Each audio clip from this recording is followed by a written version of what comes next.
Tu galères dans tes révisions, tu comprends rien à ton cours, ton prof est une mamie qui récite le Duno et t'en as marre de dépenser des centaines d'euros dans un prof particulier. Ok, t'es au bon endroit.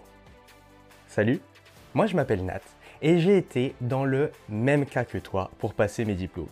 Et j'ai perdu tellement de temps à lire et relire des cours stériles et des explications de profs incompréhensibles. Alors maintenant que j'ai mes diplômes et que j'ai été comptable et chef comptable à manager une équipe et à leur apprendre le métier, j'ai décidé de tout plaquer pour monter la plateforme de formation qui va te faire comprendre tes cours et réussir tes examens. Tu vas y retrouver des cours clairs, vulgarisés, avec des exemples simples pour chaque concept, en vidéo, en audio et en fiche à télécharger. Et comment je sais que tu vas comprendre et que tu vas réussir ? Eh bien parce que je serai là avec toi pour t'éclairer quand on a besoin. Comme un prof particulier.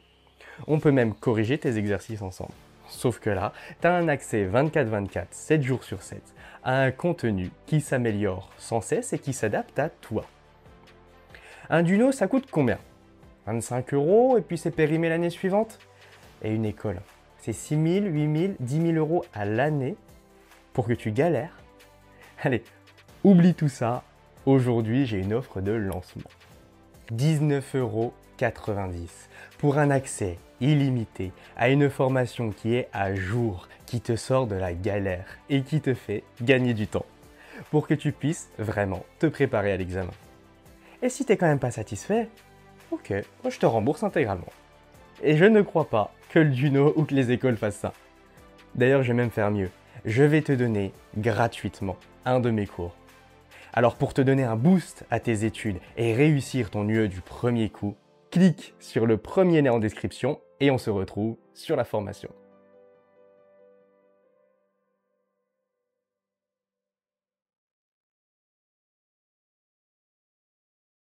Chapitre 8.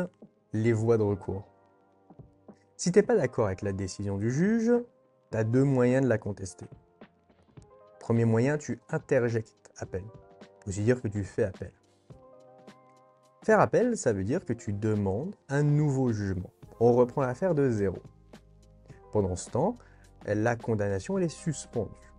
Par exemple, si tu es condamné à payer 1 000 € d'amende, mais que tu penses que c'est injuste, tu peux faire appel pour ne pas la payer en attendant le nouveau procès. Attention quand même, sache qu'en pratique, la cour d'appel a tendance à être plus sévère que la juridiction de première instance. Si jamais elle voit que tu abuses de ton droit de faire appel. Donc c'est un petit peu qui tout double. Le deuxième moyen, c'est que tu formules opposition. On dit que tu fais opposition. Faire opposition, ça veut dire que tu contestes le jugement et que tu demandes à refaire le procès. Pour que ça marche, il faut que le juge il ait rendu un jugement par défaut. Ça veut dire que tu n'étais ni présent ni représenté au procès parce que tu n'as pas été prévenu. Par exemple, parce que le courrier il a été envoyé à la mauvaise adresse. Il faut aussi que le jugement ait été rendu en appel.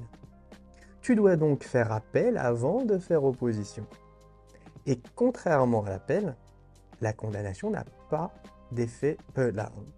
L'opposition n'a pas d'effet suspensif. Donc la condamnation n'est pas suspendue, sauf si le juge y t'y autorise. Et si tu estimes qu'il y a eu un problème avec le jugement, tu as 3 moyens pour le contester. Le premier moyen, c'est le pourvoi en cassation. Là, ça sert à juger le jugement. En effet, la Cour de cassation ne refait pas le procès, mais elle vérifie que la loi a bien été appliquée durant ce dernier. Par exemple, toi, tu estimes que le juge il a mal fait son travail dans ton procès en appel.